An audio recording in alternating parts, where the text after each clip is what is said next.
India, but you are also representing, well, you are from India, an integrator and LED manufacturer, and I think there you see a lot of potential, for the domestic market, but also, to export. So how do you see the Indian market in general? I mean, everyone is really keen on, capturing India because it's the largest population in the world and it's growing really fast. And so how do you see the potential for India? I think we're just getting started. I think the adoption has been really well received in the last year. I think this year the localization is the theme everywhere. Make in India, make America great again. Same message, different language.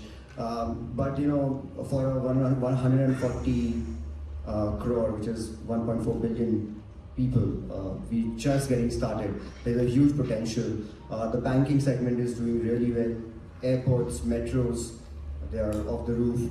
And we saw in the previous panels the discussion on AI, and all those are really coming. So it's not just about.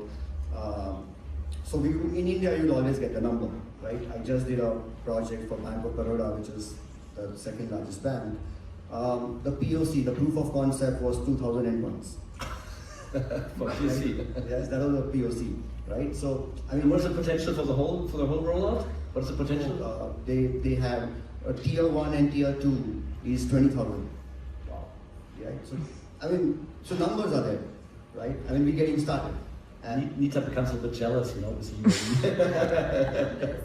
And this is the second largest bank in India, and so it's not about the numbers anymore. I think we're not just talking about the number 2,000, 5,000, 10,000, or the largest, the brightest, or the more resolution. We're talking more innovation, content, creativity, context aware.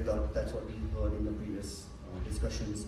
So how can we make the content more experiential, more personalized, and how can you have a better brand recall? But we must also say in India it has been difficult for suppliers to get hardware in because of very high trade barriers and everything tariffs.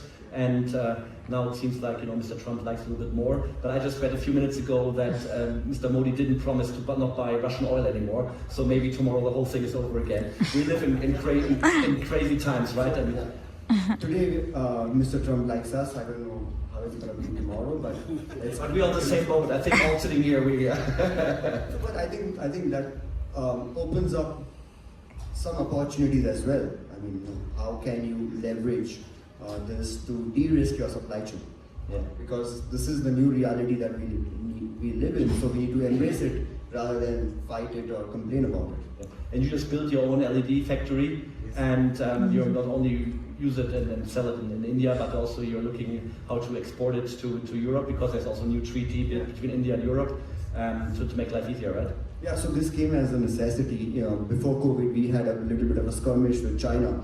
That's when all the imports from China were banned, and that's when we thought as a company that we are sitting on a moving target. I mean, it's a very risky for a company to grow when overnight your business model can fall apart.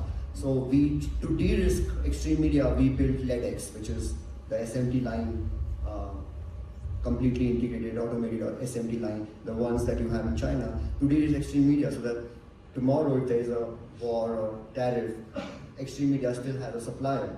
But in the geopolitical situation that we are in today, we feel there are many more Xtreme Medias in the world who can use LEDX.